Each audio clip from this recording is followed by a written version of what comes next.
Selamat tinggal 2020.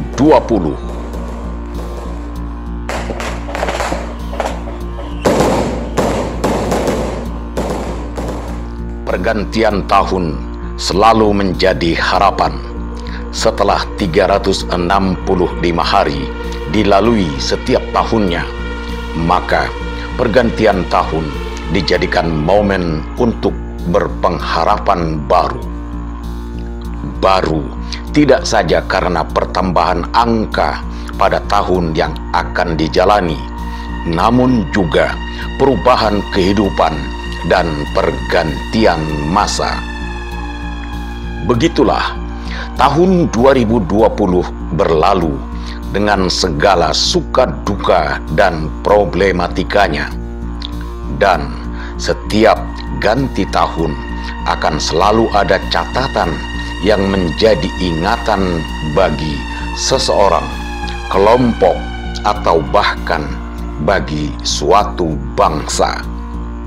Semisal kematian seseorang yang punya nama besar, konflik antar negara dan peperangan, atau pergantian pemimpin negara, sampai ke bencana alam atau penemuan teknologi baru, sampai wabah penyakit, akan menjadi catatan perjalanan dalam tahun tertentu. Begitu juga perjalanan tahun 2020, jelang dan awal kedatangannya disambut dengan beragam kegembiraan di seluruh belahan dunia, teriring harapan baru, semoga lebih baik dari tahun sebelumnya. Namun harapan itu kadangkala dirasakan tidak sesuai kenyataan.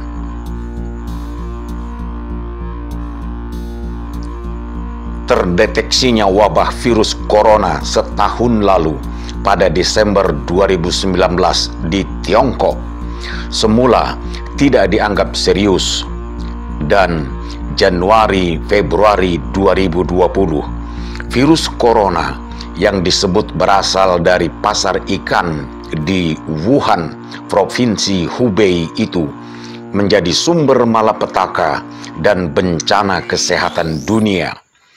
Wabah corona COVID-19 yang mematikan dan sampai hari ini sudah merenggut jutaan korban di dunia. Oleh penularannya yang masif dan sangat cepat dari manusia ke manusia, melintas batas negara, mengakibatkan lebih dari 200 negara terpuruk perekonomiannya, menimbulkan berbagai masalah sosial. Selain itu, perubahan budaya hidup dan tatanan kemasyarakatan serta peradaban manusia dengan new era, adaptasi kebiasaan baru, jaga jarak, pakai masker, cuci tangan, dan hindari kerumunan atau keramaian. Sementara dalam situasi prihatin, jatuh bangun dengan aturan dan peraturan, di tengah upaya pemerintah mendesain pemutusan rantai penyebaran dan penanganan COVID-19 ini, termasuk memberi bantuan sosial kepada jutaan warga terdampak corona untuk mengatasi kebutuhan hidup dan bangkit dari keterpurukan. Dalam keprihatinan dan kerja keras pemerintah untuk memulihkan perekonomian, mengantisipasi penularan dan penanganan wabah, terdengar pula ada yang ambil kesempatan dalam penderitaan bencana wabah, seakan tidak punya nurani mencari keuntungan dan memperkaya diri. Bantuan sosial diselewengkan, kualitas sembako yang rendah dan tidak sesuai harga standar, sampai permainan dan pemalsuan surat sehat rapid test, dan ragam masalah yang tidak terpantau. 2020 di akhir perjalanannya masih mewariskan ancaman wabah corona yang akan terus berlanjut. Bila ini sebuah peperangan, harapan pada 2021 adalah bisa membunuh habis corona. Namun, obat paten untuk penyembuhan belum ditemukan.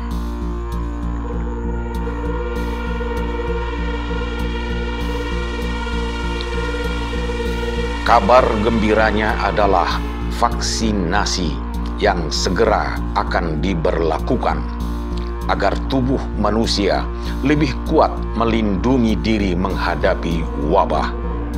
Artinya, vaksin bukan pembasmi sebaran corona dan vaksin bukanlah obat. Dengan suntikan, vaksin dan kekebalan tubuh bukan berarti wabah corona selesai dan berhenti mengancam manusia. Maka dengan segala keluhan dan sumpah serapah untuk corona yang diberitakan pula sudah melahirkan generasi baru. Ya, corona generasi kedua yang disebut lebih cepat penularannya. Dari sekian banyak kejadian dan peristiwa sepanjang perjalanan 2020 di Indonesia, hal yang paling diingat pastilah pandemi COVID-19 dan pilkada serentak di 270 daerah pemilihan. Selain itu, dilengkapi pula dengan bumbu cerita masalah sosial, ekonomi, dan politik yang meramaikan jagat media dan menjadi harmoni kehidupan berbangsa dan bernegara. Selamat tinggal pentas 2020. Bila tampilanmu adalah pentas sandiwara dunia, maka suka duka cerita dan pengulangan adegan sudah dirasa. Masih adakah cerita yang tersisa? Selamat datang pentas 2021. Bila ada permintaan dilisankan, doa berangkai harapan, kembalilah budaya dan peradaban yang sempat tercampakkan. Hidup dalam kemudahan, keselamatan, penuh damai dan persatuan. Selamat tinggal 2020. Selamat datang 2021. Meski tanpa gegap gempita sambutan seperti tahun-tahun sebelumnya. Selamat tahun baru. Ancaman corona belum berhenti. Semoga tidak berlanjut sepanjang tahun 2021. Tetaplah pakai masker, jaga jarak, cuci tangan, hindari kerumunan. Edi Prambudi, Tim Liputan Produksi dan Dokumentasi N2STV.